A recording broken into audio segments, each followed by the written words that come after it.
ഒരു ചെറിയ ഗ്രാമത്തിൽ ജീവിച്ചിരുന്ന സന്തോഷവതിയായ ഒരു കൊച്ചു പെൺകുട്ടിയായിരുന്നു പൊന്നു. അവൾക്ക് ക്രിസ്മസ് വളരെ ഇഷ്ടമായിരുന്നെങ്കിലും അവളുടെ ഗ്രാമം അധികം ആഘോഷിച്ചിരുന്നില്ല. അലങ്കാരങ്ങളോ കരോളുകളോ വിരുന്നുകളോ ഒന്നും തന്നെ ഇല്ലായിരുന്നു. എല്ലാവരും അവരവരുടെ ദൈനംദിന ജോലികളിൽ മുഴുകിയിരുന്നു. ഡിസംബറിലെ ഒരു തണുത്ത സായാഹ്നത്തിൽ പൊന്നു സാന്റയ്ക്ക് ഒരു കത്തെഴുതി. എന്നാൽ മറ്റു കുട്ടികളെ പോലെ അവൾ കളിപ്പാട്ടങ്ങളോ മധുര പലഹാരങ്ങളോ ആവശ്യപ്പെട്ടില്ല. പകരം അവൾ എഴുതി, പ്രിയപ്പെട്ട സാന്റ, ക്രിസ്മസ് സമയത്ത് എൻ്റെ ഗ്രാമം വളരെ ശാന്തമാണ്.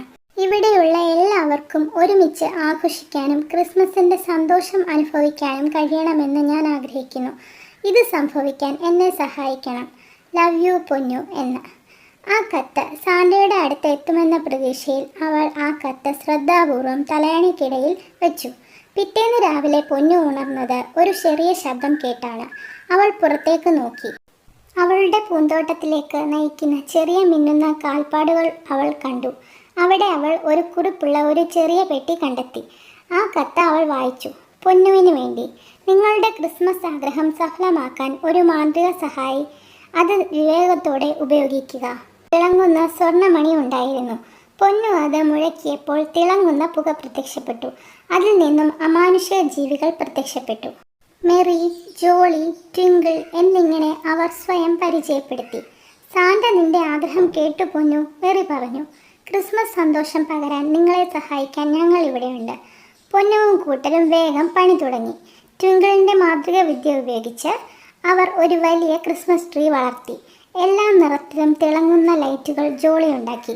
ഒപ്പം മെറി ബേക്ക് ചെയ്ത കുക്കികളുടെ ട്രേകൾ ഉണ്ടാക്കി. അത് അന്തരീക്ഷത്തിൻ്റെ സുഗന്ധം നിറച്ചു.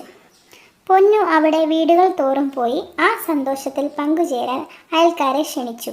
ആദ്യം ആളുകൾ മടിച്ചു നിന്നെങ്കിലും പൊന്നുവിൻ്റെ ക്ഷണമോർത്ത് എല്ലാവരും ഒത്തുകൂടി.